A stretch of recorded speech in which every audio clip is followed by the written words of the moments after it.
बच्चे बहुत बोलो फायदा है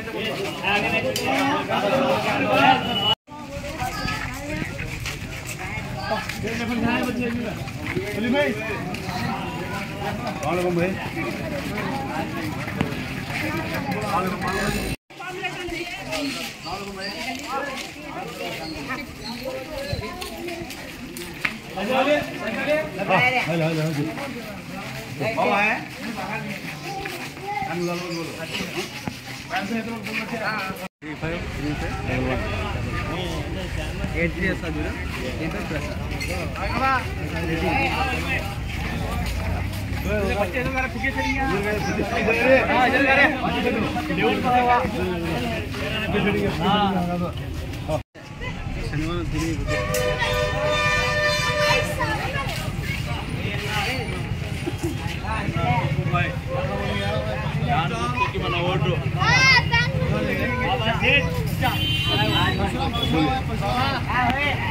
సార్వత్రిక ఎన్నికలు ప్రచారం భాగంగా ఈరోజు చివరి రోజు కావడంతో 2, 3 వార్డు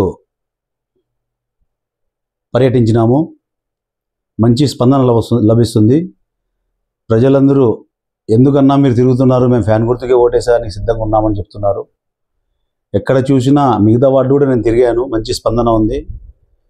ప్రజలు వైసీపీ పార్టీకి బ్రహ్మరథం పడుతున్నారు. జగన్మోహన్ రెడ్డి ముఖ్యమంత్రి గారు జగన్మోహన్ రెడ్డి గారు ప్రవేశపెట్టిన పథకాలు, సంక్షేమ పథకాలు ప్రజలకు చాలా ఉపయోగపడుతున్నాయి. అందుకు జగన్మోహన్ రెడ్డి గారికి ఫ్యాన్ గుర్తుకే ఓటేస్తాం మేము అని ముందుకు వస్తున్నారు ప్రజలందరూ. అలాగే అసెంబ్లీ అభ్యర్థి పెద్దారెడ్డి గారికి కానివ్వండి, పార్లమెంట్ అభ్యర్థి శంకర్ నారాయణ కానివ్వండి, ఓటు వేసి గెలిపిస్తారని చెప్పి నేను తెలియజేసుకుంటున్నాను, నమ్ముతున్నాను. అదే రకంగా ప్రజలందరూ ఈ నెల 13వ తేదీన ఫ్యాన్ గుర్తుకు ఓటు వేసి గెలిపించాలని చెప్పి, భారీ మేరతో గెలిపించాలని చెప్పి వైఎస్ఆర్ కాంగ్రెస్ పార్టీ తరఫు నుండి నేను తెలియజేసుకుంటున్నాను.